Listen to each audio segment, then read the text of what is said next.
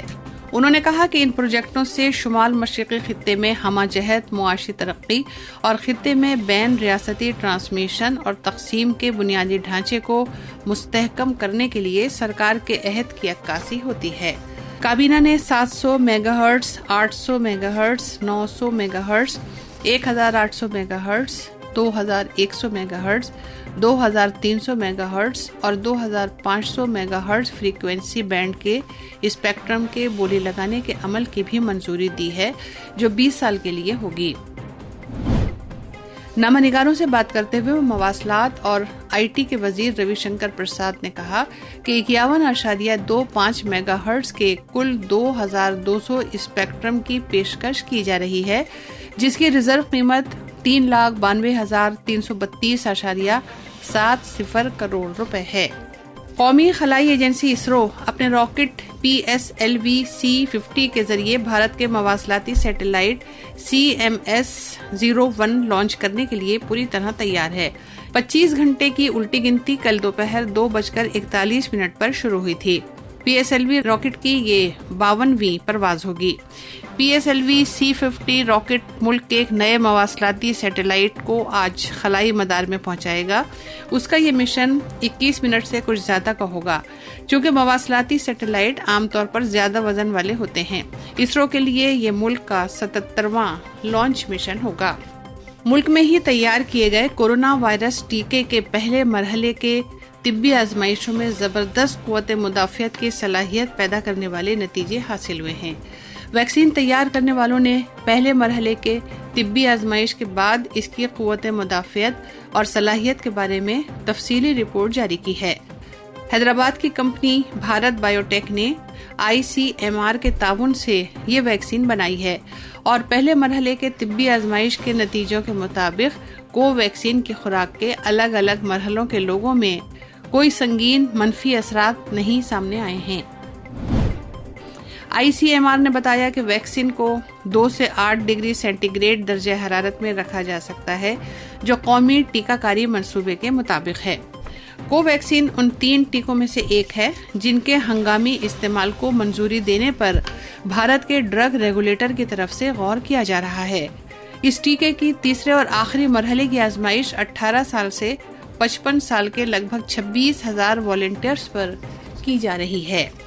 بھارت نے کووڈ-19 کے خلاف اپنی جنگ میں ایک اور اہم سنگ میل پار کیا ہے۔ کورونا کے زیر علاج مریضوں کی تعداد میں لگاتار کمی کے ساتھ ہی آج ملک میں زیر علاج مریضوں کی تعداد مزید کم ہو کر 3.24% رہ گئی ہے۔ پچھلے 24 گھنٹے کے دوران ملک میں زیر علاج مریضوں کی تعداد میں تقریباً 9,600 کی کمی دیکھنے کو ملی ہے۔ اس طرح اب تک کورونا کے زیر علاج مریضوں کی جو تعداد کم ہوئی ہے وہ تقریباً 3,22,000 ہے۔ وزارت صحت نے کہا ہے کہ ملک گیر سطح پر اضافی طبی بنیادی ڈھانچے ریاستوں اور مرکز کے زیر انتظام علاقوں کی جانب سے مرکز کے علاج کے معیاری پروٹوکول کے نفاذ، ڈاکٹروں، نیم طبی عملے اور صف اول کے ورکروں کے مکمل عزم و جانفشانی کی وجہ سے ملک میں مکمل صحت یابی کی تعداد میں لگاتار اضافہ ہوا ہے۔ مرکزی وزیر اور senior B J P leader Prakash Javadekar نے کانگریس لیڈر راہل گاندھی کے ڈیفنس پارلیمانی میٹنگ چھوڑ کر چلے جانے کو پارلیمانی نظام اور آئینی اداروں کی توہین کے مترادف قرار دیا ہے۔ نئی دلی میں میڈیا کے افراد کو خطاب کرتے ہوئے جناب جاوڈیکر نے کہا کہ گزشتہ 1.5 سال میں 14 میٹنگیں ہوئی ہیں اور جناب گاندھی صرف 2 میٹنگوں میں موجود تھے۔ انہوں نے کہا کہ جب کانگریس کی قیادت والی UPA کی حکومت تھی تو جناب راہل گاندھی نے کابینہ کے فیصلے کا کاغذ پھاڑ دیا تھا اور اسے کوڑے دان میں پھینک دیا تھا۔ آخر میں بلیٹن کی خاص خبریں ایک بار پھر سنیے۔ وزیر اعظم نریندر مودی نے کہا ہے کہ بنگلہ دیش کے ساتھ تعلقات کو مستحکم کرنا ہماری ترجیح ہے۔ انہوں نے دونوں ملکوں کے درمیان کنیکٹیویٹی کو بہتر بنانے کا عہد کیا۔ کابینہ نے گنا کسانوں کے لیے 3,500 کروڑ روپے کی امداد کو منظوری دی ہے۔ اسرو آج سری ہری کوٹا سے مواصلاتی سیارچہ CMS-01 خلا میں بھیج رہا ہے۔ بھارت کی اندرون ملک تیار کورونا وائرس ویکسین کو ویکسین کے پہلے مرحلے کے